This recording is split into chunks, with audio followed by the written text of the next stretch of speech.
моменте я будущем меморам. Як савол деги, последний. Шумо хурока хуритун охая? Рама. Савол додин будам, аввал маърифат нахудам.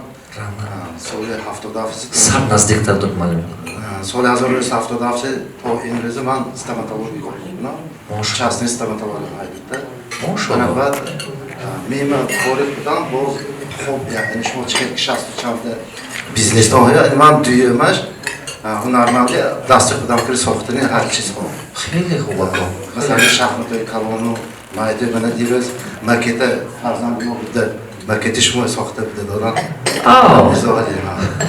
Раҳмати калом. Вай макетои ман написар чӣ шумо кардан? Ҳақиқати карим аммо акнун ҳама хел гӯед ман тарафои ҳар сол давлатҳои дигар рафта аз Шветсия ки ман таълим дидам ки ҳама детский игрушка ҳамаи деревянный.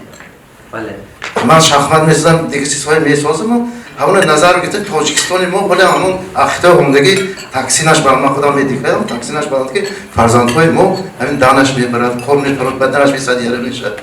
Ҳамин мо эҳтиёт накард, ҳамин чиза мо ҳамонҷо гурам ҳаминҷо оварда сохта насам кардам. Ва Швейтсария пешрафтагидия? Шветсия. Стокгольм. Ҳамонҷо дидам ки ягонта игрушка ё табақи бехӯдаги мани чӯбику ҳамаш ҳамин чӯби. Акнун инҷо кружкаҳои пива ё масалан ҳама чизам мода буд бо азгирин шудааст ҳамин то як 30 намуд 40 намуд бозичаҳои бачаҳона оварда ҳаминҷо ташкил ки сохта шудам. Акнун давлати мо мардуми мо има тайёр не. Локи ман пули ва муҳтоҷ не ки апштем даромад кунам. Худам мерасам. Мақсади ман ҳамин Тоҷикистони мо ҳамин ба бо бахтар гашта биёду, ҳамчо ҳунармандҳо инҷо пайдо шаваду. Масалан мо мизо ҳалим кир гуфтем ки хай тахта сохтем ки таксични ягон хай бача касам намкунад. Бо рӯғани седони брадос будаш, ҳамин рӯғани седон собитем ки худи вай каштаги фам чирка намекунад. Ҳамон гӯи седони ё данаш баргар ки бо полезни свойства шавад. Анакнун ҳамина ман бозор будам, акун биё бача сохтем. 50 та самолётча, 20 та мошинча, анамада сохта барем. Мо ин чиза намефурӯшем, мардумон намехарад. Анакун мо ҳозир ҳамиҷо тормоз шуд, истодем дехо. Истодем. Ҳамин чӣ мақсад медид ки мо ҳамина барои пулам не, ҳамин мардуми мо, ҳамин чиз полезни бачаҳои мо оварда на фақат ақлу тамизи мо дар коре ки калон шад, баъзе касал нашуда калон шад. Раҳмати калон. Ҳамина мо ҳаракат кунем ки ягон ҳисси худомо барои Тоҷикистон мо худомо кӯдак ба ҳамин игрушка серавно дар кор. Дар кор беин намеша ҳама ойланда. Ин ҳама медонад ки кӯдак серавно игрушка мегирад. Анакун барое ки вай багирад, ҳама салака кавая чӣ гуфт? Ҳамон ду кор карданатон дар кор. Якум коре ки бояд кунед. Шумо бояд ки отдельный специализированный магазинчик бошед. Отдельный специализированный магазин. Якта избушка бабияги ёнаш стоматология худам, бизнес кор берам. Ҳам берем избушка бабияги кара, дунаша ҳаман изделия мемонем куфта, мо нях карем. Раҳмати калом. Ҳозир гӯшам кунед то ахира. Вай агар ки игрушкатуна шумо бозорро бурда тақсим кунед ва ҳеҷ ки намехарад. Вай шумо чӣ бар? Ин чӣ эксклюзивный продукт. Ина массави халқ намегирад. Не ки аз ҳамин 100 одам 4%-аш мегирад. То есть у него есть свой покупатель. Анакун сал нархаша қимат мекунед нисбати игрушкое ки бозор ва ҳай. Анакун сал ҳаваям рангоранг мекунед ки сал привлекательный бошад барои кӯдак. Цветной, как бинед дечко кардан дар кор. Ана индивидуальный брендовый магазин мекушед. Аэропортда ана специально ҷое ки туристо мегардад, специально ҷое ки шарба вай маҳсулот клиенти худаша дорад. Баъд ҳавая ҳамон ҷое ки ҳамон одамое ки мана мисол ман баъзе вақт за граница ки мерам, мехоҳам ки ягон чамиҷи гирам сувенир барам ку намеёбам нормальный. Ҳаст, но это не те, ребята. Барамон анакун ҳамон хел специализированный магазин кунед, картофашро мебарава. Як тавал мекунед амиҷба, баҳара тамом аста тамом районои ва дигар ташкил мекунед. Панҷикент мекунед, унҷа иностранцо бисёр мебиёд, через 5 рӯз мегузарад мебарава. Искандаркулба мемонед, ва дар худи Душанбеба мемонед, тарафи Помир мерафтаги мемонед. Картоф мешавад. Тамом. Неки шумо вход на рынок только через маленький брендированный собственный магазин. Дигар хеле дигар импортуна фурӯхтан наметавонед. Бозораша сохтан наметавонед. А он хелки картет ва выделяться шуда место. Выделяться шуд запоминается. Одам ёфтанаш осом меше шумоя. Ме ёбат шумоя. Последний совод. Можно я вопрос задам?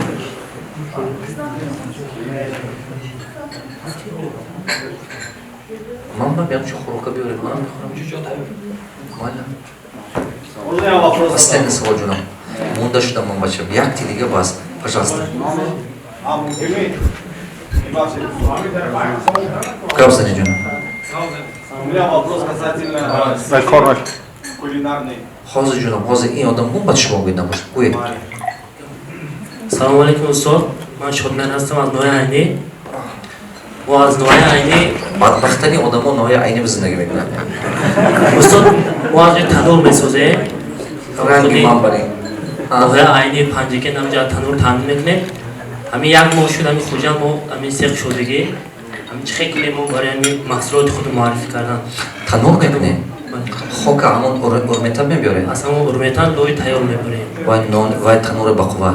Agar ka hamon ji biore tanur tu baqwa. Loy tayyor karda inji mebiore. Xeyli xo'p. Ana kon tu chiko kardan ko. Yak jova mekni 5-6 ta tanur qator meshnuni rangi vitrina. Bad meri yagon chi guptuba. Akon tanura bisyortar kim megirad? Tanur aslан новое мегиранд туба. Дурустми? Ҳамин хужан ба бисёр шаҳр ба зиндагӣ мекунанд. Танур ба нунам намекунанд. Аз кувай мегирем ки охир магазина, бозор дурустми? Бисёра нон вай ба намекунанд. Ту ду вариант дорӣ. Як ҷое мекунӣ ки ранги шорум барӣ. Ё ки аммо сехат ба, пеши сехат ба. Анакун мери ҳами ҳамон новоя даъват мекунӣ.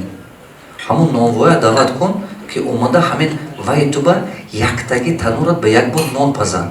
Як-то ярмарки нонпазо кун, ягонта выставка придумать кун, просто шум гам создавай.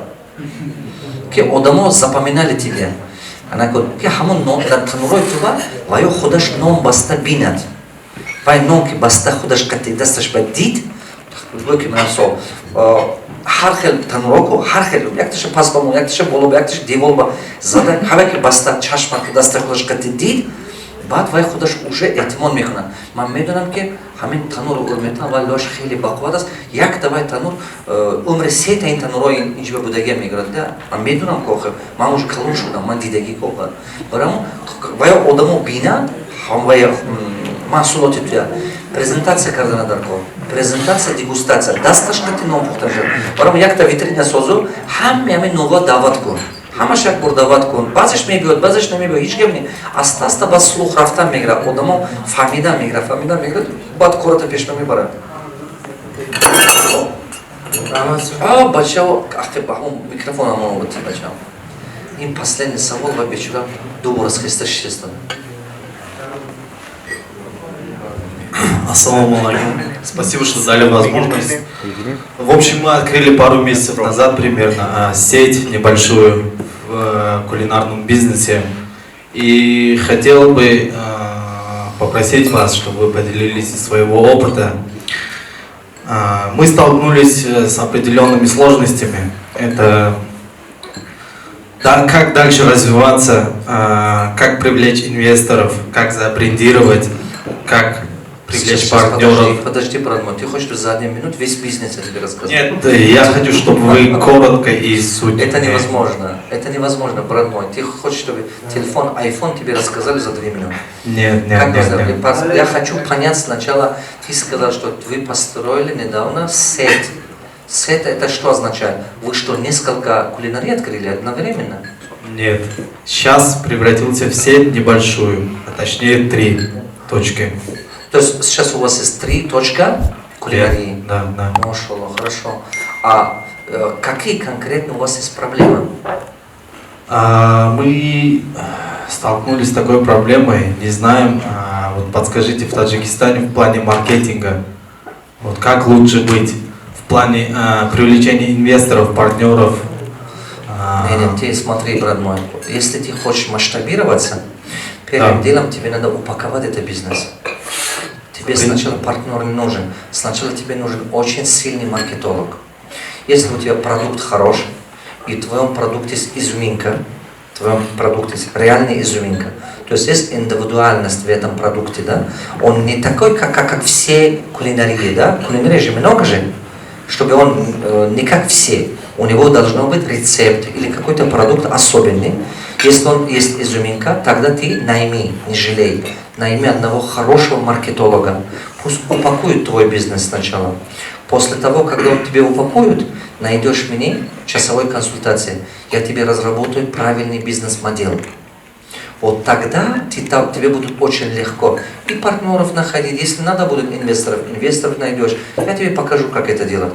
Но сначала найди маркетолога, чтобы упаковал бизнес. Это очень-очень важно. Но не все маркетологи умеют это делать.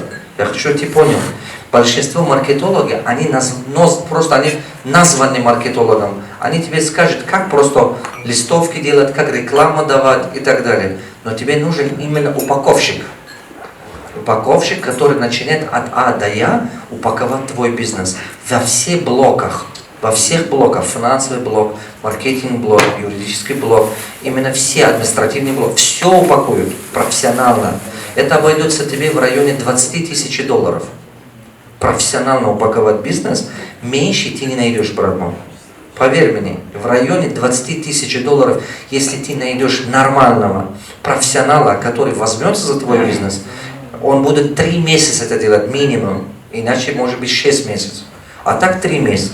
Но зато потом ты его можешь сделать много. Ты думаешь, что я просто так смог сделать свой бизнес, 400 магазинов и так далее. Поскольку это был мой бизнес, я сам сидел, все упаковал сам. Я потратил на это достаточно время. Я сидел, сам все делал. Но это время занимало у меня, много времени занимало. У меня куча учеников, которые хотят, чтобы я их упаковал, но у меня времени нет. Я говорю, нет, ребята, я 3 месяца время сидеть, делать это не могу. А поскольку это мой бизнес, дело в том, что я его один раз делаю, а он потом постоянно мне доход приносит же. Поэтому, брат мой, если ты реальный бизнес хочешь, но если изюминка есть. Если изюминка нет, тогда тебе серьезная упаковка не нужен. В нашем продукте есть изюминка. Тогда делай. Мой совет, если у тебя есть 3 или 5 конкурентные преимущества, запомни, если у тебя от 3 до 5 конкурентные преимущества есть, немедленно упаковай бизнес. А потом все прет. А потом найдешь меня, я тебе разработаю бизнес-модель, которой ты будешь очень хорошо конкурентоспособным. И двигайся вперед. Профессиональная разработка, она самодельный часо, вая грузачи. Вай профессиональный бизнес, вай дигабачо. Вай профессиональная система месози, а валба мумкин туба $50 метят, як точка. Бад астаста мебини ки бизнеса $1000 дод. Бад мебини ки бизнеса $10,000 дод. Вай ҳамин генерация карда рафтан мегирад вай худаш ба. Мана нигоҳ кун, KFC нигоҳ кун, ё Макдональдс нигоҳ кун, манего нигоҳ кун. Рафтан мегирад ба вай. Барои ин села система. Як бор правильно месози, бас худаш аста рафтан мегирад вай. Еще раз спасибо, что дали возможность.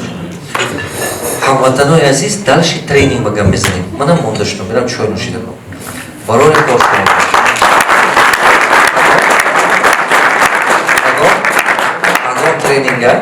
Паго тренинг ва чихел, как за 18 месяцев добиться финансовой стабильности, нархашам қиманни, раветон хунетон. Ана бад аз пагвай фардоша, шумо бас фардо мегӯедон. Бас фардоша. Имрӯз ҳаштум будам, даҳум. Рӯзи даҳума мехоҳам ки ҳамаатон тренинг ба бошед рӯзи даҳума. Чива? Ҳамон тренинги рӯзи даҳума бошед агар, ман як дарсҳое метиҳам ки ояндаи экономика Тоҷикистон анамон вобастагӣ дорад. Агар ки шумо оянда ба дар Тоҷикистон ҳамин кор мекардагӣ бошед, шумо бояд ки ин чиза донед.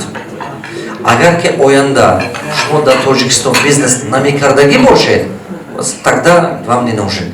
Нею сарфи назар, ҳамин чиз зиндагӣ мекунед, бизнес мекунед, вай илм шумо беҳад зарур. Ва истифода кунед, худо хат хеле кортон пеш мерад. Хеле кортон пеш мерад.